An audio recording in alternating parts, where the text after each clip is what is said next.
Hindi pa naman masyadong malakas ang wind. So, it's just cutting rainfall. So, ngayon, ang message natin today is walang lihim na hindi mabubunyag at walang kasalanang hindi napagdurusahan. So, may mga magsasabi talaga, may mga nag-comment talaga noon sa akin. Lahat tayo may lihim. Of course, lahat tayo may lihim. Ang pagkakaiba na lang natin dyan is, are we willing to accept those secrets to be exposed in due time? Are we willing to accept them willingly? Ang iba naman kasi pag yung lihim nila na-expose, doon lumalabas ang tunay na pagkatao nila. Right? Tapos, walang kasalanan na hindi napagdurusahan. So, every one of us have sinned. So, kada kasalanan mo may corresponding consequences yan at may corresponding punishment yan. Doon sa mga, I was part of a Catholic. Ang akala ninyo, pag sinabi nyo, I confess my sin, that means that's enough. No. When you mature in spirit, yung kasalanan mo, may corresponding punishment yan. May corresponding, consequence. So, every consequences and punishment, you have to accept. Ang isang character kasi ng isang tunay na anak ng Diyos ay you can accept your flaws, you can accept your faults, you accept your sins, and then you move forward and live your life. Punta tayo sa isang dako ng mga makasalanan at may mga lihim, diba?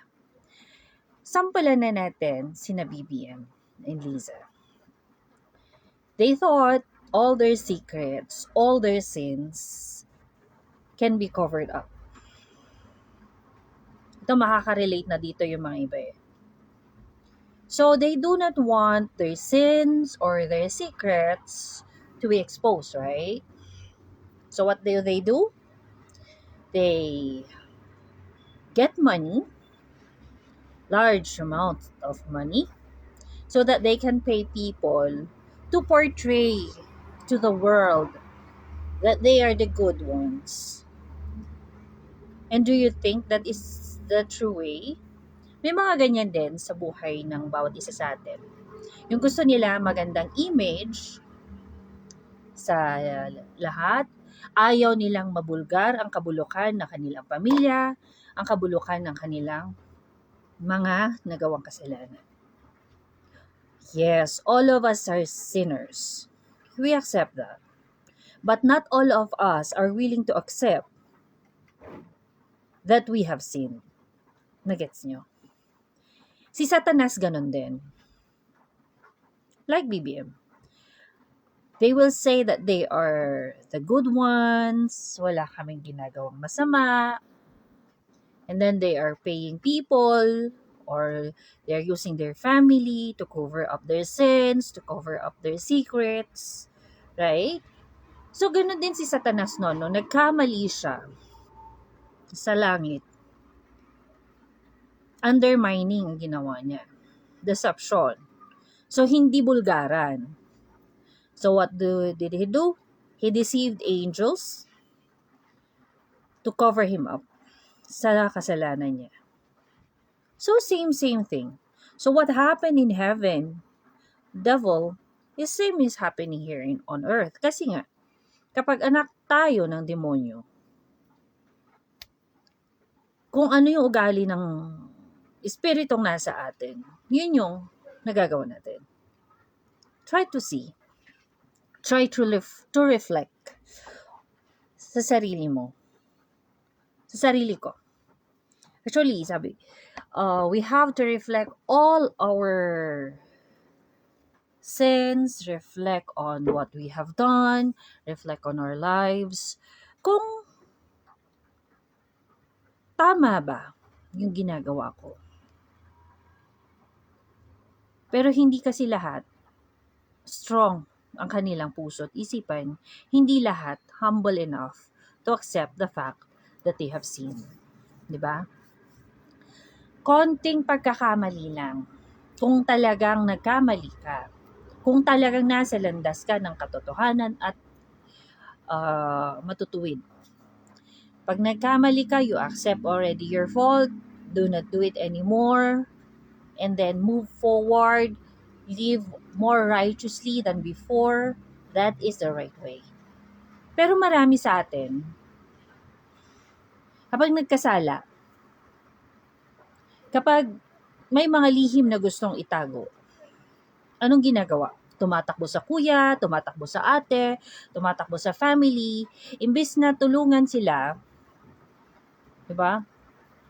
Like for example, BBM, imbis na tulungan siya ng kanyang asawa for him to change his ways, anong ginawa? Mas lalong pinalala, mas lalong kinover up. Sa term is kinukonsinte. Is that correct? No. Is that possible? Of course, nangyayari ngayon sa lipunan natin yan. The reason why people are not on the righteous path is because the people also around them are not righteous. They're not teaching the people, they're not teaching the person the right way of righteousness. Na kapag nagkamali tayo, we really have to accept it, take the consequences, kahit ano pang parusa yan, ganon. Kailangan natin accept. That's what I am watching in Chinese Imperial. Diba, pag nagkamali ang isang pamilya, ang isang head ng family, lalo na at may hawak na kapangyarihan, pinapatawan ng parusa yung head ng family, and it also affects the entire family. When it comes to corruption, what do? They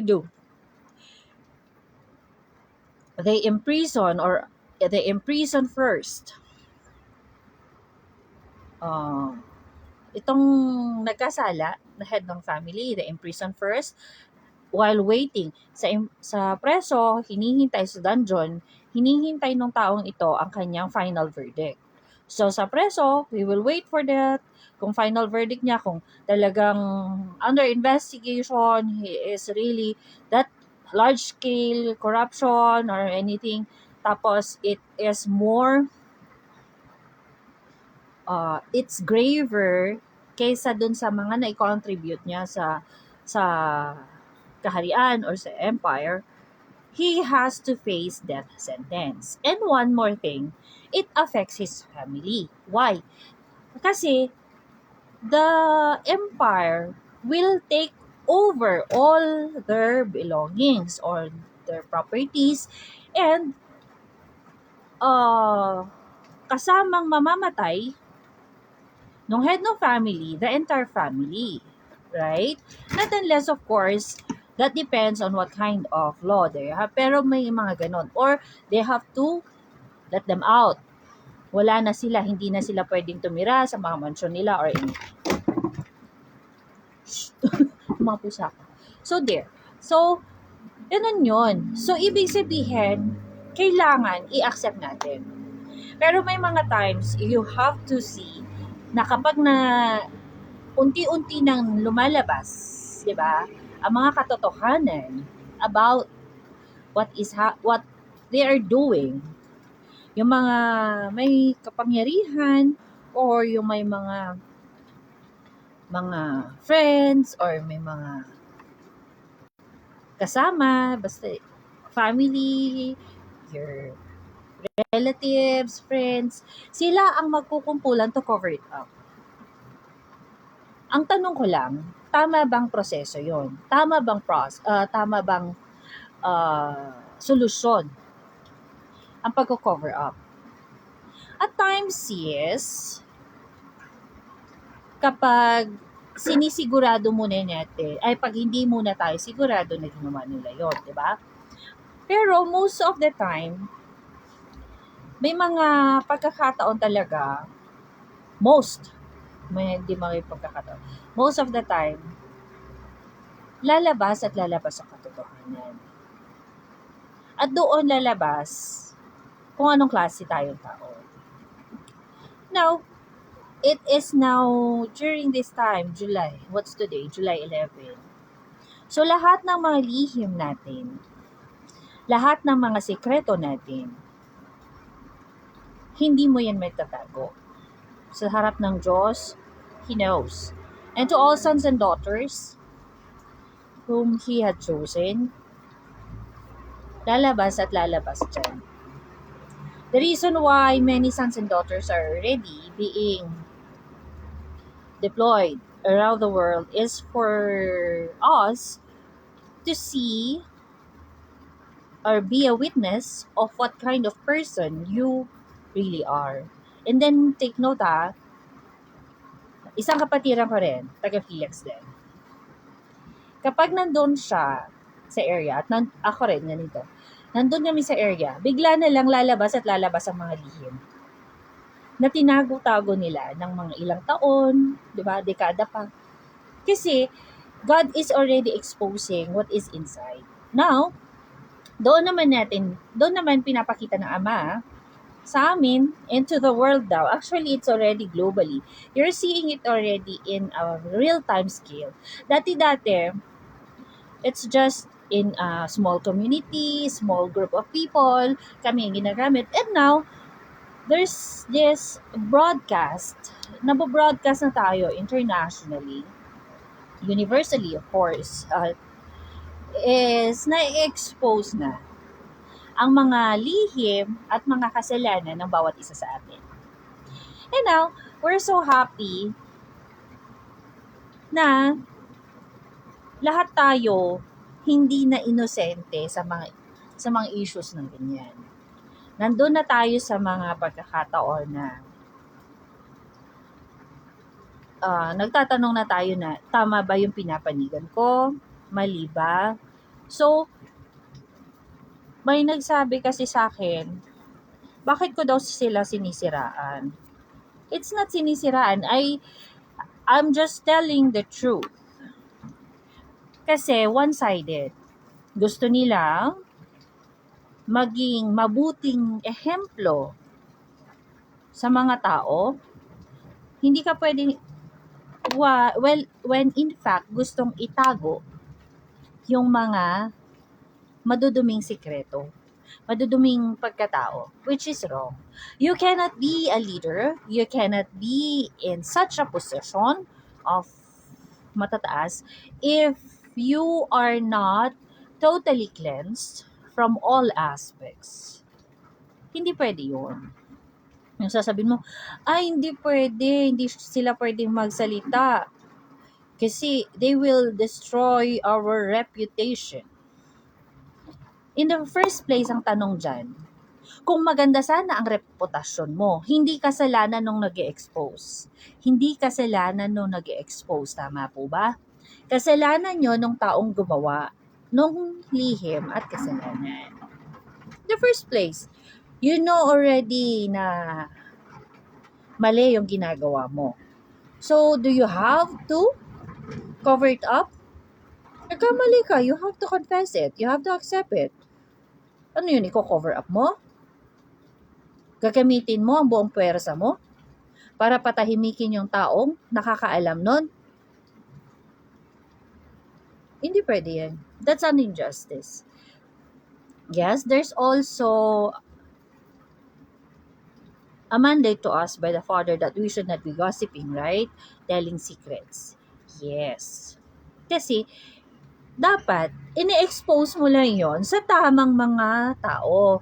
Hindi pwede yung barking at the wrong tree. Hindi pwede dun sa mga taong kahit kanino, ganyan. So, there are things kasi, it's strategical plan. Nakikita ko din on the overall side.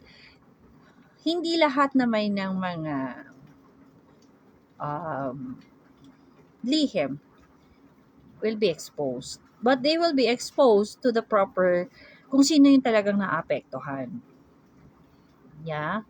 And then, kung sino yung direct na naapektuhan, sila yung mag-give ng verdict.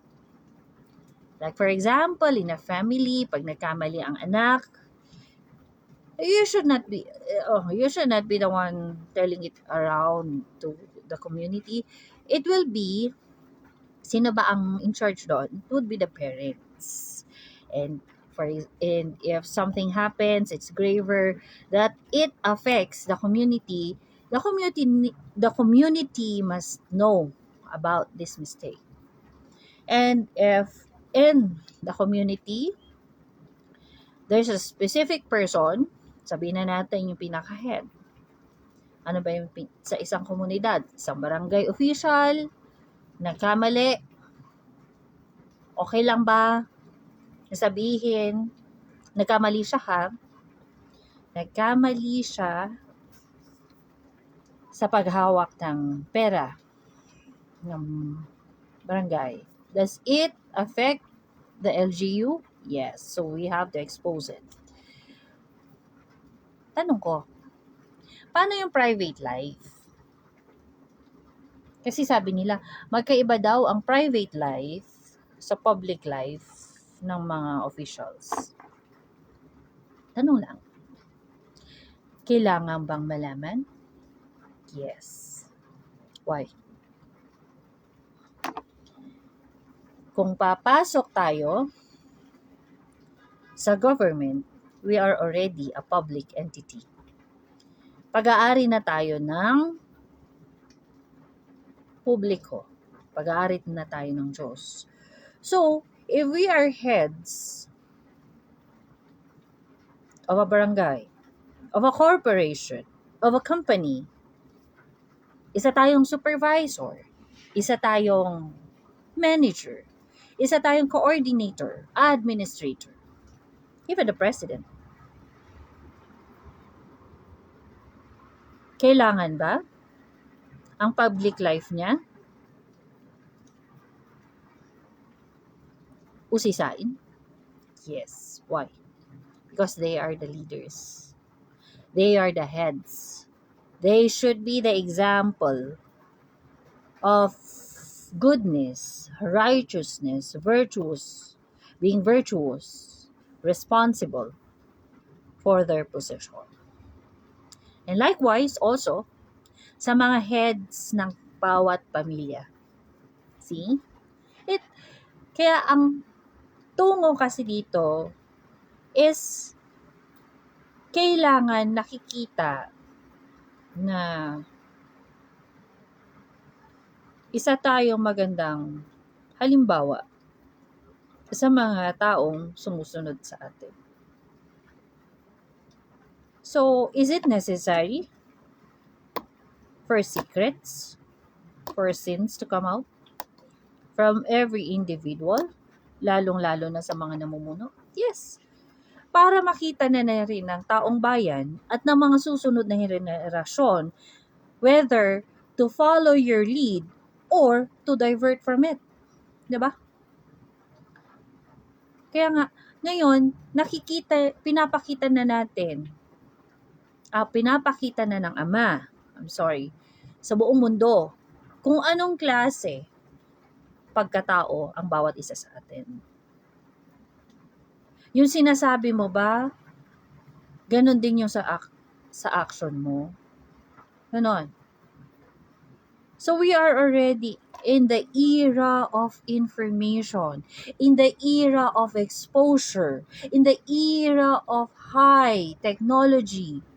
Imagine, a most powerful man, kahit magtago pa tayo, kung gusto natin magtago, hindi na natin kaya magtago.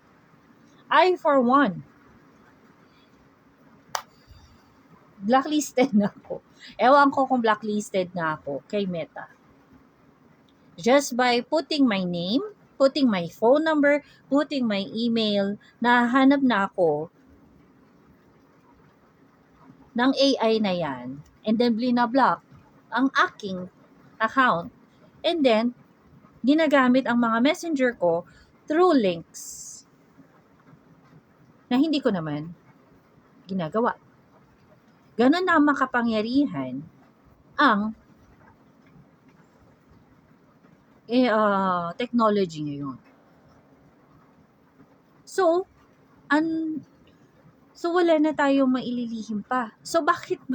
Actually, natatawa ako sa Data Privacy Act. Gawain ng mga NPA yan. Kasi nandun na tayo sa high technology. Nandun na tayo sa high advanced monitoring. So, why do we have to have that law of Data Privacy Act? Kung sa bawat click mo na lang nakikita na kung saan ang bahay mo, saan, 'di ba? It's because there are some people na hindi pa registered sa Pilipinas, nagtatrabaho sa ibang pangalan, late registry. Imagine, ang tanda-tanda na tapos wala pang birth certificate, 'di ba? Oh, do not tell me walang nangyayari ganyan. Ang daming late registered ngayon. Background check kung bakit. Ang daming mga CPP, NPA, NDF, wala pang birth certificate. Pero ang yayabang nila pag nakatrabaho. Diba? There. So, anong kailangan? Anong connection nun? Kasi wala nang lihim ang bawat isa sa atin. Ha? So, check yan. You check everything. Check your people. Kasi may isa akong ka-work, sabi niya. Kasi adulterous siya. Wala daw effect ang kanyang private life sa trabaho. Actually, it reflects because if we're supervisors and you're doing that, at sasabihin mo sa mga workers na private life is different from your from your working life. Iisa ka lang naman eh. Tapos, imbis na magbago ka, dahil nga nakita na yung kasamaan mo, mas pinakita mo pa ang kasamaan mo. Imbis na magbago ka and turn away from your sin and repent, para naman maging mabuting ehemplo tayo sa mga empleyado, mga kasamahan natin sa workers, sasabihin mo pa yun? Anong klase ka? Hindi mo iba natin alam na in the Old Testament, pag nalaman nilang adulteress or sexual fornicator ang isang babae, lalo na sa workforce, isang sumpa ang dadapo doon sa business, doon sa bahay, doon sa komunidad, pag may mga ganyan. Yes. Because in the Old Testament, they are really killing adulteresses and sexual fornicators. Not unless, of course, you have backers. Pero, hindi pa rin sila perfected. Ngayon, sa atin kasi, alam mo nang mali. Binigyan ka na ng chance magbago. Hindi ka pa rin magbabago. Tapos, tatawag ka pa ng mga kasamahan mo to cover up your sin. Tapos, sisirain niya pa yung mga taong nagtatrabaho ng tama, namumuhay ng tama, nagiging mabuting ehemplo, sasabihin niya pa, masyado kasi siyang honest. Feeling magaling. Feeling niya kasi sa kanya yung kumpanya. Which should not be, right? They should be more given the privilege and the honor kasi they are yung mga taong gano'n na nagtatrabaho ng tama, dapat sila yung binibigyan ng praise and honor. Pero mali eh. CPP, NPA, NDF, ganyan na ganyan ang gawain nila. Lahat ng mga mabubuti, sinisira nila. Lahat ng mga matatalino, either they kill them, destroy their family, or make them insane. para hindi sila makabilang sa lipunan, di ba? Kasi nga, kapag matalino isang tao, nag-iisip yan. Hindi nila napapasunod. Likewise, sa nangyayari ngayon, imagine, minomonitor ni BBM daw ang bagyo ngayon.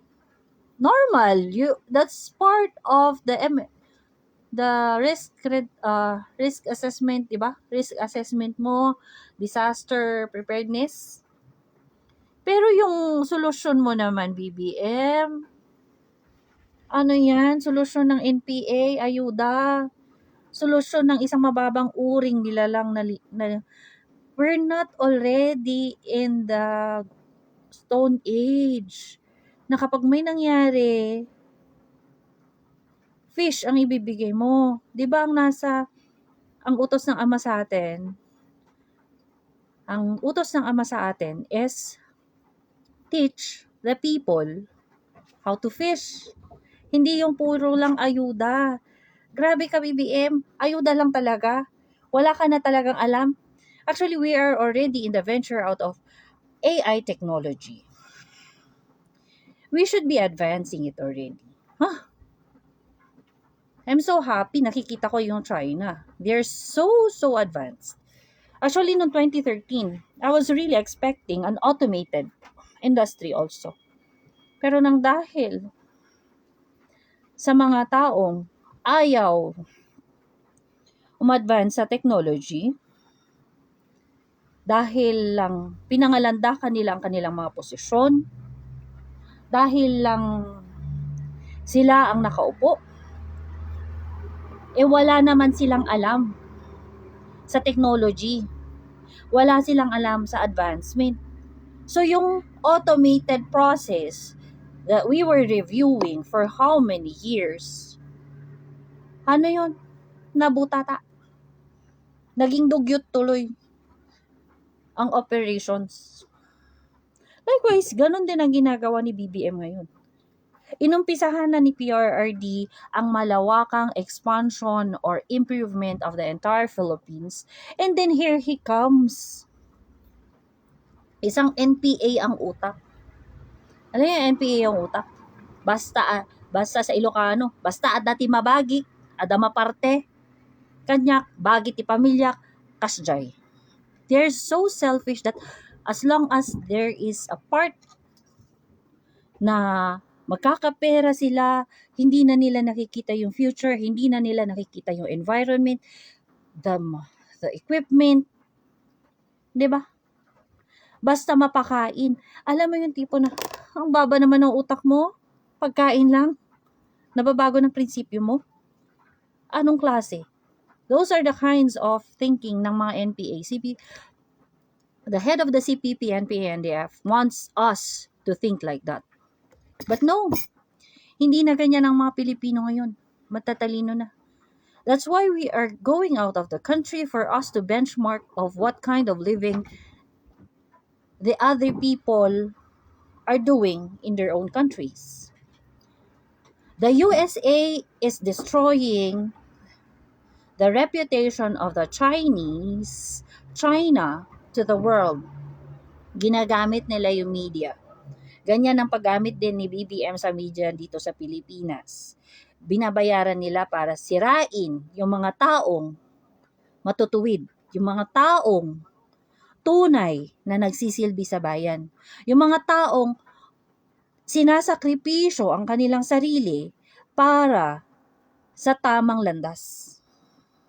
Likewise, 'di ba? Ganyan na ganyan ang nangyayari sa bansa. For me, ibulalas nyo na lahat ng lihim, ibulalas nyo na lahat ng sekreto. Actually, the sin that I have already suffered 7 years without complaining. 7 years. So, BBM, yung ayuda mo ngayon, yan pa rin yung solusyon during the Arroyo time, Ramos time, Ninoy Aquino's time, di ba?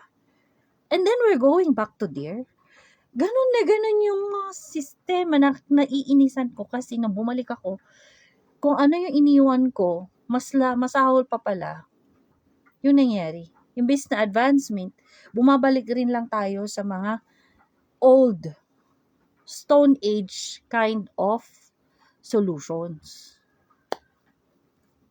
Lahat tayo kailangan mag-advance. Since wala ka naman kasing pinag-aralan, BBM, ay meron naman, drop out ka nga lang. At puro cocaine ang alam mo. Hay anak. Ano nga ba naman talaga ang mabibigay mo sa lipunan? Buti pa yung anak ko, Viltrumite. Akala ko isang element yun ng sa chemistry. Table of elements. Hindi pala. It's a warrior, sabi niya. So, tama. Buti pa nga yung mga bata ngayon, they're thinking of how to be warriors in the future. Pero ikaw, nagpicture-picture ka pa naman din na part ka ng armed forces. Ewan ko kung totoo. Pero yung thinking mo, thinking ng elementary, ayuda lang. The ayuda are prepared because of, so, yung flood control, nasaan na? Where's the building code of the entire Philippines? We have to make sure that this is really followed.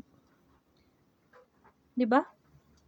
Pero kung pati mga inhinyero, mga lisensyado, ay bayaran din, wala ring prinsipyo, dahil yung mga CPP, NPA, NDF din na mga magulang, pinapaaral yung mga anak nila para mauto din ng mga nanay nito. Actually, we really need to check all licensed also.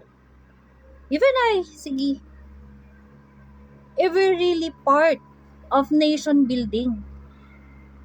Kasi kapag parte tayo ng CPP, NPA, NDF o prinoprotektahan natin yung mga elemento o mga tao na nasa CPP, NPA, NDF, we are a national threat to the country. I for one do not want that. Pinalaki ako ng Philex, pinalaki ako ng magulang ko, and I am so thankful na naging teacher ko si Pastor Kibuloy because mas tumindi yung sa puso ko yung patriotism, yung nation building. I'm so thankful also for God to give me the ministry to read people, to read their hearts and their minds. So now, everything boils down to kung ano ba tayong klaseng citizen o miyembro ng mundong ito. Are we a national threat? Or are we part of the nation building na magi-improve? Imagine wala pang bullet train ng Philippines. Yes, nagkaroon tayo ng electronic na mga vehicles pero sinisira na naman ng mga NPA na yan. Kesyo ganito, kesyo ganyan. So, why not try to see Davao City? Hindi pa ako nakapunta doon. But thank you. Because of the internet, I'm seeing the improvement. Imagine, electrical engineer ako, sinabihan ko. Until now, anong plano nyo sa mga saging lines at mga yan? Sa Baguio, ang dugyot ng mga electrical wires. Davao City is already out with hanging wires because that is one of the causes of fire and then one of causes na na-electrocute ang mga tao dahil sa maling installation. Sinabihan ako, bata pang electrical ito. Hindi daw pwede dito sa bundok yung underground cabling. Kasi daw nag-change ang topographical areas. So, anong silbi ng pagka-engineer natin? Diba? But I'm so thankful ha. Kasi, lumaki ako sa mga matatalinong engineers ng Philex. Kasi, if you look into the development or the installation or construction of St. Louis High School Philex and Philex Mines Elementary School, magaling yung foundation ng mga buildings nila. So I admire the engineers who had built those. And of course, sabi ko, I am so much blessed to have seen yun yung quality ng engineers na sana yun ang nakikita natin sa kasalukuyang henerasyon ng mga inhinyero. Kung saan nagkakaroon ng improvement, doon pumapasok ang mga NPA na to. Ini-infiltrate ang bawat sektor ng lipunan para sirain yung na-establish ng improvement.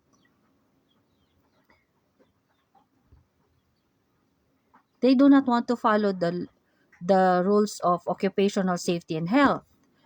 They do not want to follow the proper law on DOLE on workers' rights.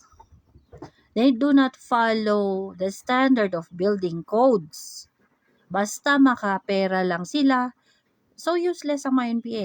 May mga yung sasabihin nila, yan, mga magnanakaw yan. Pero nung binigyan naman ng Diyos ng pagkakataon na sila ang maghawak ng pera, maghawak ng kapangyarihan at prestige, mas matindi pa pala silang magnanakaw.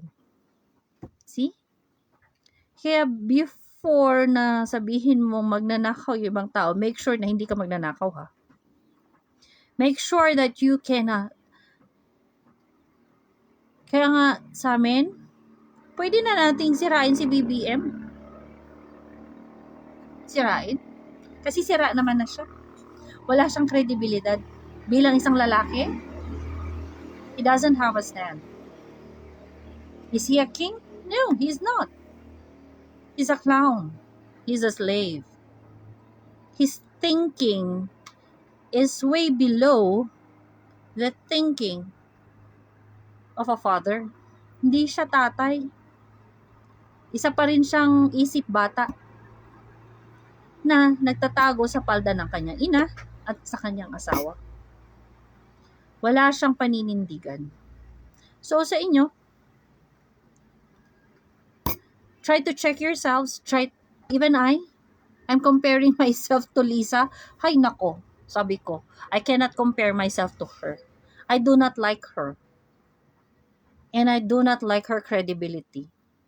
Araneta, pinsan ni Mar Rojas. Anong kredibilidad ni Lisa? Wala. Compare her to Ma'am Sara, ang layo, di ba? Kaya nga, pilit hinahatak pababa si Ma'am Sara kasi nasa taas si Ma'am Sara, masyadong mataas ang kanyang dignity. So sa mga kababaihan dyan, dignidad, kredibilidad, ang number 1 na kailangan nasa sa atin. Sa mga kalalakihan, tetestingin ka ng ama. That's why God gave the chance for BBM to sit in power para makita kung totoong magnanakaw ang Marcos family. Sorry. Imbis na nabigyan ng pardon, hindi naman pardon, parang nabigyan ng chance ang Marcos family to reclaim their name, to be good people. Mas lalo niya ang sinira. So, ganun yan din. Actually, pag ako, mag-background check tayo ng mga family. Background check natin yung mga tatay at nanay. Lola at lolo. Are they credible? Diba? Kasi kung ano ang puno, siya ang bunga. Hindi magbubunga ng orange ang punong mangga. So, kung ang puno magnanakaw din yung anak. So, Marcos. And then, I'm so happy. Yung attorney ni Ma'am Sara, si attorney Season, tatay pala niya, yung nasa ipaglaban mo, si Sir Jose Season. Ilang beses kong pinapanood yun. No wonder. Father like daughter. PRRD is also like that. Father like daughter. Kung anong ginawa ng tatay nila, mas hinigitan nila, mas pinaganda nila. Yun, ganun dapat. Si Sir Cayetano, yung tatay nila, I forgot the name. Now you see, kung ano yung puno ng tatay, yung tatay, yung bunga niya, si Sir Alan Cayetano, lalo na si Ma'am Pia, di ba? Nakikita. So, it reflects kung ano yung tatay mo, nare-reflect kung ano at sino ka. Kung ano ang nanay mo, nare-reflect kung anong pagkatao mo. So, BBM, magnanakaw si tatay niya, si mami niya, more on party. Ganon din siya kahina. Party din ang alam ni BBM. So, hindi naging mabuting nanay. Hindi naman sa mabuti, hindi siya ulirang ina. No. They were not good models for BBM. And likewise, is BBM a good model for his children? No. Naging ehemplo siya ng pagnanakaw, kaya yung anak niya si Sandro Marcos magnanakaw din. 'Di ba? So, from lolo to tatay to Sandro Marcos, it runs in the family. So, nasa atin na yun. We have to accept that all sins will be punished, all secrets will be exposed. Ang pagkakaiba na lang natin dyan, will you accept it? And then reflect, and then repent, and then change. Pero si BBM, ay nako, inaccept na niya siguro. Tama, inaccept na niyang magnanakaw sila. At inaccept na niya na nandun sila sa landas ng demonyo. So there, the devil is like that. The devil knows he had sinned, pero ayaw niya magbago. He accepted it, but it is his will na ayaw niya magbago. So, ganun din sa mga taong makasalanan. Hanggang ngayon. They know they have sinned. Sasabi, tao tayo nga rod. So, not because you will say na tao ka lamang is mananatili ka na sa kasalanan. Sabi nga ng aming Pastor Paulo C. Kibuloy, kung mamamatay tayo ngayon at pupunta sa harap ng judgment, tatanungin tayo ng Diyos.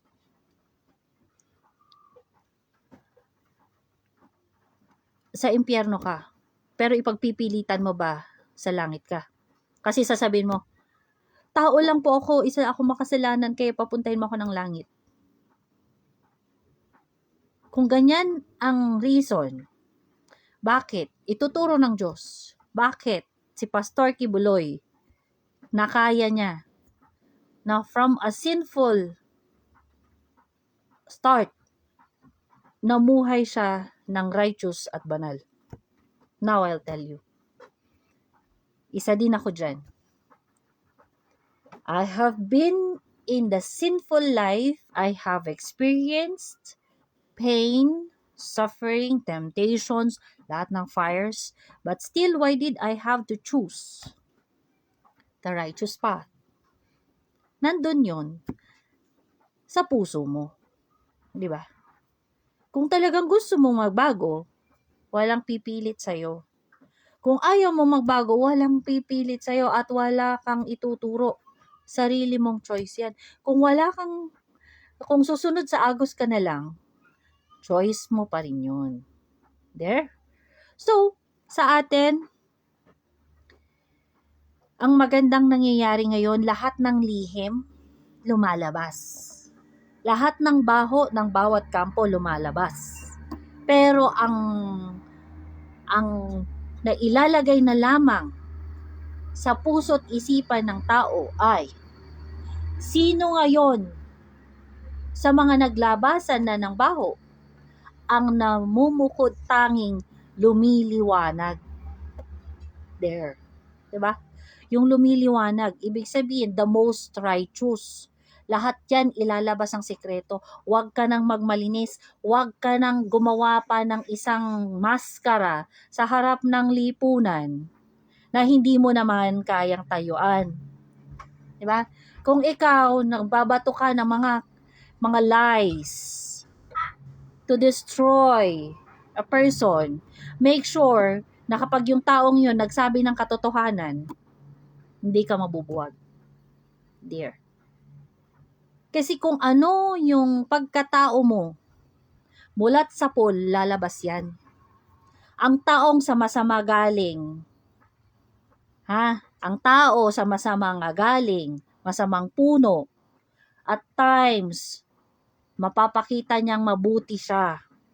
Pero when the time comes that a big fire, a big persecution, temptation, isang fire to expose who he or she really is, lalabas na isa rin siyang masama. Pero ang mabuting tao, sa mabuti galing, magkasala man yan, babangon yan at lalabas ang pagkamabuti niya. Sabi nga ni Pastor, a diamond, ilagay mo man yan sa putik, ilublob mo man yan sa septic tank. Kapag inahon mo ba ang diamond, yes, nababalutan siya ng dumi, pero pag nalinisan yan, diamante pa rin. Pero ang taong tae, ilagay mo man yan sa malinis na lugar, lalabas at lalabas ang pagkamasama niyang pagkatao. There. But of course, there's no perfect white and there's no perfect black. Kaya nga may yin and yang.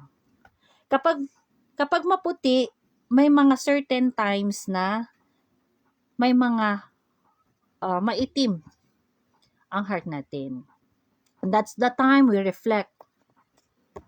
Tapos, kapag nasa instant naman na nasa mundo tayo ng puro makasalanan, full of darkness, full of sorrow, there will be coming a time na tayo ay magiging ilaw sa mundong madilim.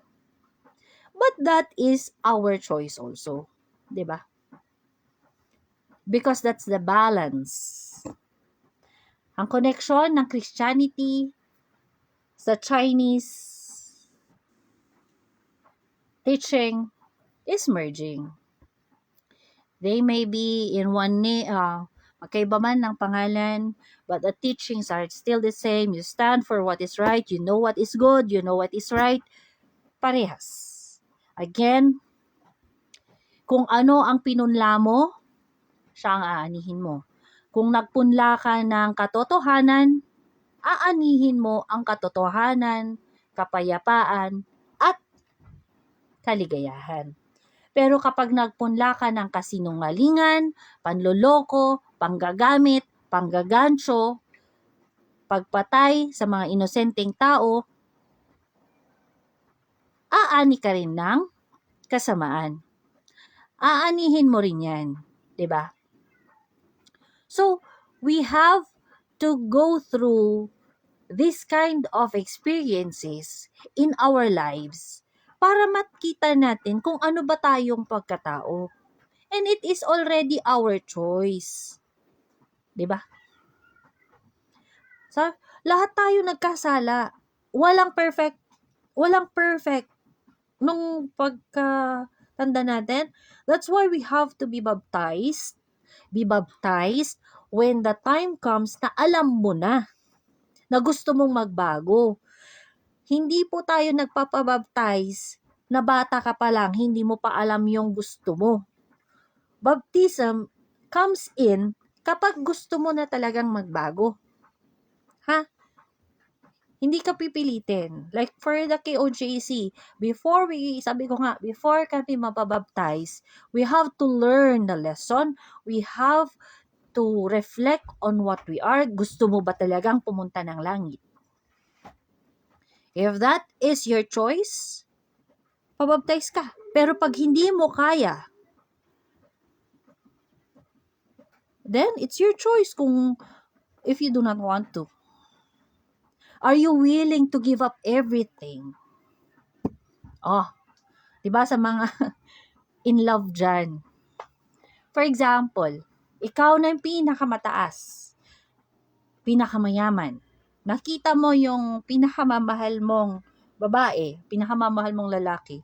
Are you willing to give up everything, your wealth, ang pagkatao mo, para makasama mo yung taong pinakamamahal mo? That is how heaven is. Kung nakita mo na yung langit, hindi ka pwedeng mabuhay na may langit at yung worldly connections mo. No, you have to remove all connections to the world to be in heaven. Pero kung ayaw mong maalis ang mga worldly connections mo, then of course, the consequence, hindi mo na mapapasok ang langit. There. That's just it. So sa atin, yun yung sikreto kasi. Kung gusto nating magbago, wala dapat tayong tinatago. Wala na dapat kailangang i-cover up. At wala na dapat ikahiya. Kasi if we are already repented and God has forgiven us from our sins, chin up na, head held high na. Yung taas noo na tayo. Yes, nagkasala tayo, pero yung kasalanan nating yon, it may be exposed. That is our cross. We have to carry every day for us to be humble enough na nagkasala rin tayo at maintindihan din natin ang mga taong nasa harap natin. So that we will be an example of a person redeemed by God na kaya din na maging ehemplo or standard din ng mga taong nakakaharap natin, nakakasalamuhan natin, na nakaya pala niya. So for me, may pag-asa din pala akong magbago. Yes! May pag-asang magbago, may pag-asang makaalis sa kasalanan. Pero ang tanong ni Pastor, do you want to change? Will you accept it? Again, the kingdom of heaven is not a road of roses. It's road full of pain, full of betrayal, full of sorrow, maraming disiplina. Kailangan kung ano yung dating gusto mo, hindi mo na kaya, hindi mo na magagawa. But God will give you the power to overcome those things if He sees a sincere heart that will change. That wants to change. That wants to change. Yun lang naman yun. Kung gusto mong magbago, walang makakapigil sa'yo. Kung ayaw mong magbago, ganun din. Walang makakapigil sa'yo. See? So we have to be a reflection of what we are saying, and our action is being seen. Kaya ganyan. So, ang sabi ni Pastor, paano kaya makakakonect sa mga Gen Z? Hindi kung ano ang masasabi natin, ha? Kundi kung ano yung nakikita ng mga Gen Z that is in connection sa sinasabi mo, yun. Okay? So there. Kapag may nakita ka bang unlovable na tao, anong ginagawa ng mostly na makamundong tao? Iniiwasan nila, sinisiraan nila, likewise. Pero ang mga taong anak ng Diyos, kung sino yung mga black sheep, kung sino yung mga ino-orchestrate, most likely sila yung mga nilalapitan ng mga anak ng Diyos. And then they are the ones being called by the Father. So yun. Kaya pansin nyo na lang, just reflect on yourself. Ikaw ba ay isang eagle na kaya mong mabuhay mag-isa? Hindi naman yung mag-isa. Yung parang kaya mong manatili sa isang lugar na ikaw lang, you're reflecting on things, making things. Or isa kang parrot na takot kang mag-isa. So that means, hindi mo kayang maging isang anak ng Diyos. So, ang mga anak ng Diyos, kaya nilang mabuhay mag-isa, iwan man sila, yes, it is painful, pero yung nakikita nyo yung naka-solitude sila, doon sila gumagawa ng mga bagay-bagay. So, most likely they are the called out ones, but of course, until they have passed all those tests to prove themselves they are really worthy to be called the sons and daughters of God, they are part of that. Pero yung mga makasalanan, sila yung mga pag may problema, laging nandoon, kumpulan sila, they are nagko-cover up. So, mamili na lang kayo doon. Are you part of that? Yung nagkukumpulan, tapos kino-cover up? Di ba? Pag kunwari may, yung sa mga parrots or yung mga doves, mga kalapating mababang lipad, 'di ba? Kunwari may flaw and then nagkumpulan na sila, it's a cover up para hindi mo makita yung flaw. Parang ganoon din. So BBM is somewhat like that. He cannot stand on his own. He cannot even face Trump on head to head. Ayan. Ang mga anak ng Diyos, pag nakipaglaban yan, head to head.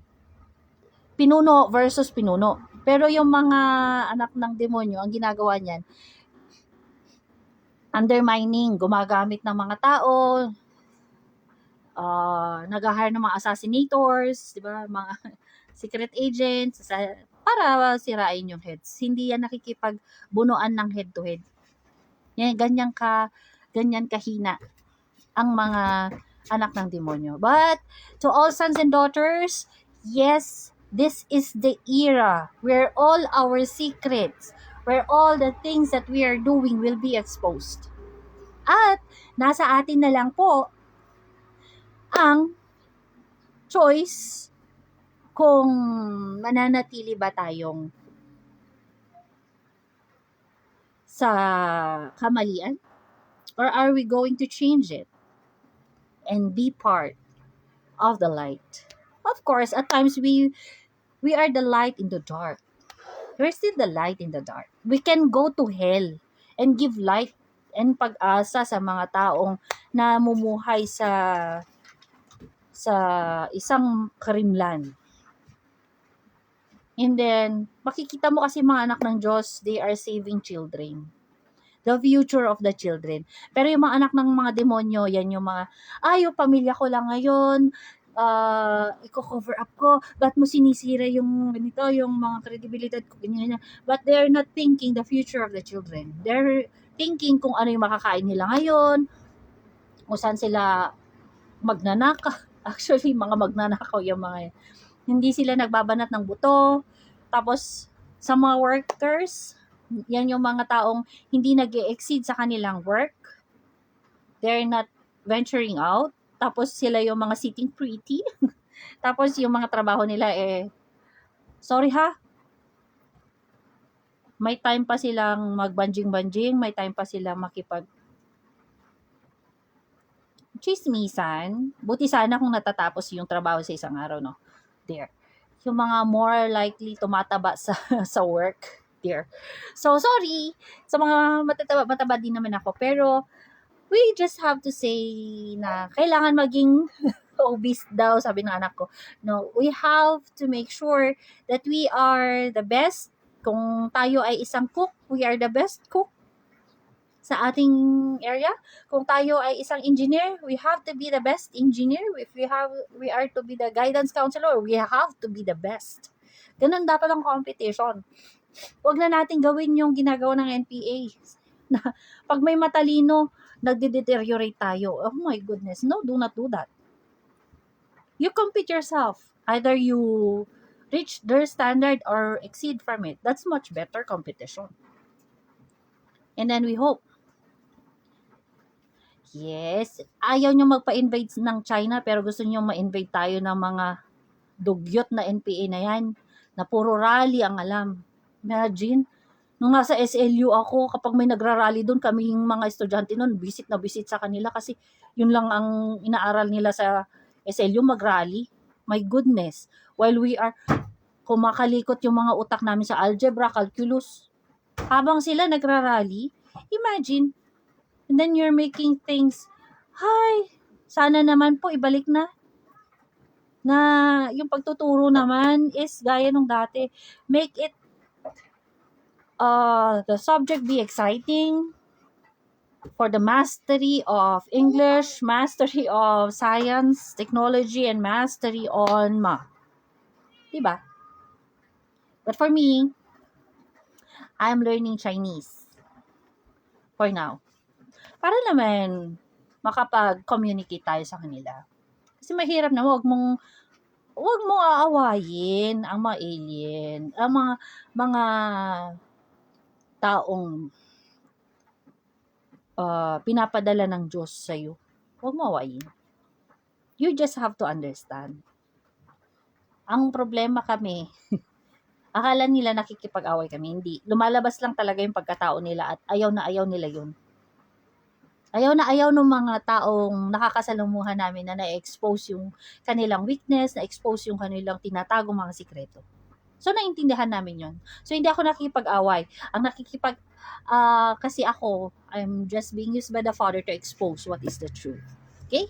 So, ganun din sa mga anak ng Diyos. So, thank you for this time. Hoping you will accept that everything that is happening now is really God's orchestration. Tinitingnan na lamang ng buong mundo because the universe is already the stage and the Father is the one directing things and the actors are all of us. So, doon na lang na-expose kung sino talaga yung mga anak ng Diyos at mga anak ng demonyo at kung sino yung yung mga balimbing. Yung namamangka sa dalawang ilog, di ba? Minsan mamaya nandun sa masama, minsan mamaya nandun sa mabuti. So there. So it's our choices.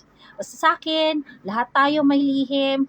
This is already done time to expose. God will expose them from now to forward para malaman natin kung sino ba talaga ang mga tao sa kaharian ng Diyos at sino ang mga taong nasa kaharian ng demonyo. And then those who are at the middle na unang papanagutin. So, ang mangyayari niyan, now, nakikita rin natin globally the secrets of the elite, yung mga sina Rothschild, Rockefeller, the Illuminati, the Freemason, the reptilian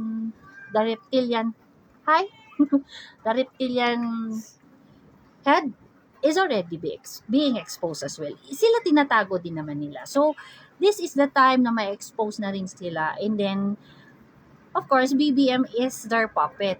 Gusto kasi nilang hawakan ng Pilipinas. So, there. So, hindi lang si BBM at ang mga administrasyon nga, kundi may mga backer din si BBM.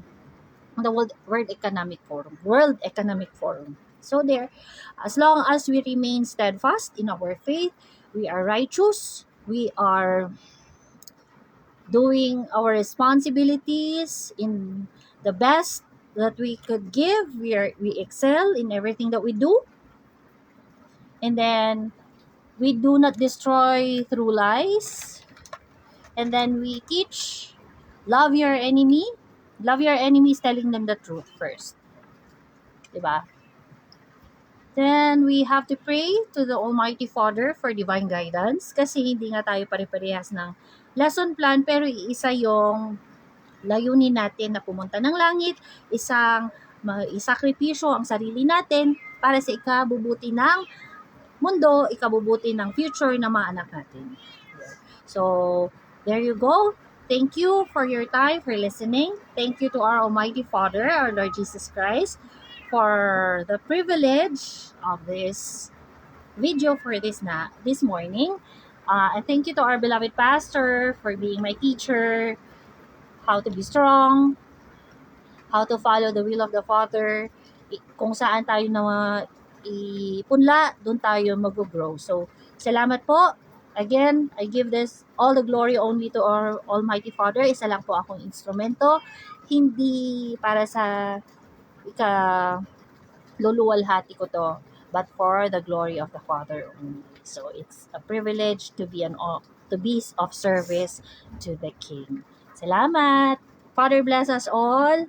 May the Father protect us in this time of chaos and great tribulation. Ciao.